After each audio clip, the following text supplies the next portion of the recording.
Minkejja li l-maġġoranza tal-kunsilli lokali f'pajjiżna għandhom tmexxija laburista, taħt l-iskema tal-Public-Private Partnership li kien ħaddem b'ħafna dubji Gvern Nazzjonalista, kienu kunsilli lokali nazzjonalisti l-iktar li ħadu fondi. Min analiżi tar-rapport tal-Awditur Ġenerali jirriżulta li l-kunsilli lokali b'maġġoranza nazzjonalista ħadu 3,248,000 € fondi, filwaqt li dawk b'maġġoranza laburista ħadu 2,400,000 € fondi. Differenza ta' madwar 828,000 € favur konsilli lokali b'maġġoranza nazzjonalista. L-applikazzjonijiet kienu ġejjin 52% minn kunsilli lokali b'maġġoranza laburista filwaqt li 48 kienu ta' kunsilli b'maġġoranza nazzjonalista.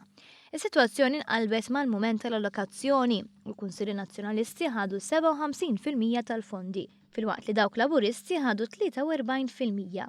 F'rapport ta' 200 paġna, il-kwistjoni tal-Public-Private Partnership fuq it-toroq u n-numru kbir ta' noqqasijiet kienet waħda mill-aspetti li jissemmew.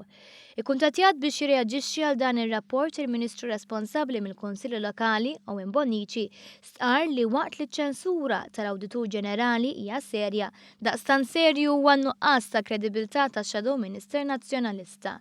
Qal li l-iktar ħaġa gravi hi li l-Awditur Ġenerali qal li ma jemminx l-iskużi jew il-verżjoni ta' Chris Said.